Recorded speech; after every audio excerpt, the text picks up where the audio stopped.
Alors, je vous propose maintenant, pour clôturer cette présentation, de reprendre des conseils généraux, et vous allez voir que ce sont des conseils qui servent à l'ensemble des personnes à besoins spécifiques, mais qui peuvent aussi servir à tous les publics. La première chose, c'est de permettre d'anticiper, aussi bien vous anticiper que les personnes en face de vous. Donc ça veut dire avoir une bonne information, avoir aussi un lieu qui est autant accessible que possible et qui reste accessible. Donc réfléchir vraiment à cette dimension de l'accessibilité, ça veut dire optimaliser l'environnement pour que les choses se passent le mieux possible. Si l'environnement est optimal, eh bien, il y aura moins de choses à prévoir sur le coup et tout sera déjà prévu d'avance. Donc ça, c'est la première règle et c'est indispensable. La deuxième chose à faire, c'est permettre de gagner du temps. Pourquoi permettre de gagner du temps? Pour pouvoir prendre le temps. Alors, la première chose, c'est que avec les publics à besoins spécifiques, on a souvent tendance à prendre plus de temps. Donc, si on peut gagner du temps sur certains détails, par exemple en ayant déjà des supports adaptés, comme les affiches que vous avez vues, en ayant, pourquoi pas, des documents en grand caractère, pour que vous ne deviez pas lire tout le contenu des documents aux personnes, mais que vous puissiez leur donner, s'ils sont malvoyants, le document en grand caractère, et ainsi de suite. Tous des petits détails comme ça va permettre de gagner du temps.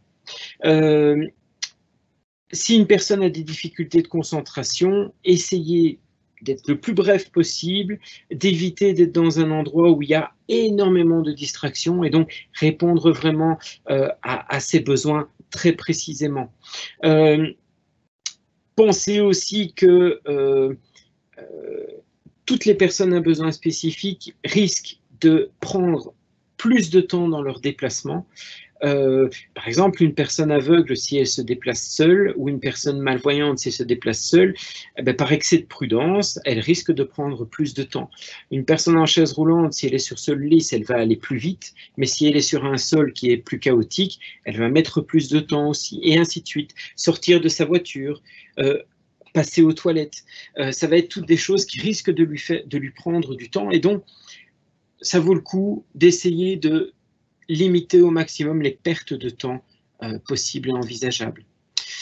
Fiabiliser la prise d'information, il est hyper important si vous avez une info par exemple sur le site internet ou si vous avez une info à l'entrée du site ou si vous donnez une info particulière aux personnes quand elles arrivent, il faut que cette info soit la plus précise possible, de telle sorte que la personne puisse s'y fier et la suivre par la suite.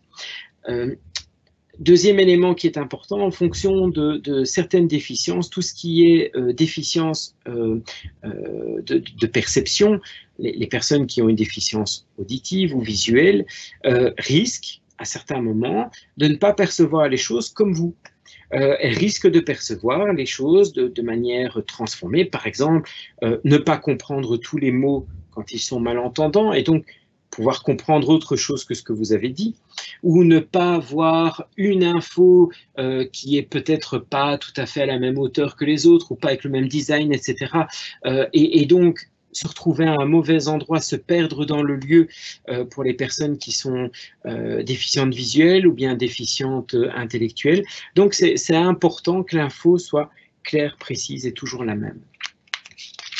Alors,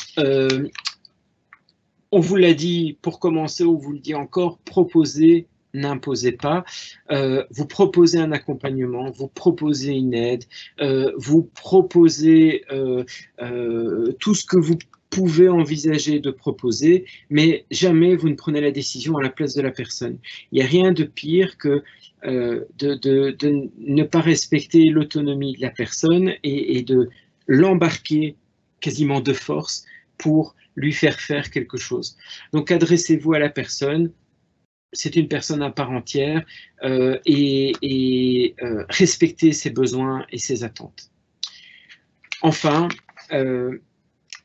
les deux derniers éléments, l'écoute et la bienveillance, ça je pense que c'est des choses que vous mettez en œuvre pour tous les publics. vous êtes à l'écoute, vous les accompagnez. Le job que vous faites, c'est justement pour que l'expérience se passe le mieux possible. Eh bien, avec les publics à besoins spécifiques, il faut être attentif dans d'autres champs aussi et essayer de comprendre au mieux et surtout éviter d'interpréter les choses trop rapidement. Écoutez ce que vous disent, les personnes.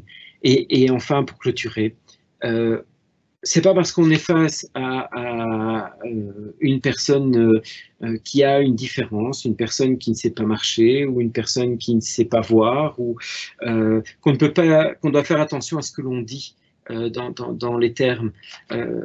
Vous pouvez très bien dire à un aveugle, vous voyez ce que je veux vous dire, il n'y a pas de problème, il va bien le comprendre et il va être plus mal à l'aise sans doute si vous faites attention à tous vos mots et que vous êtes complètement paumé dans votre façon de communiquer, plutôt que si vous lui parlez franchement.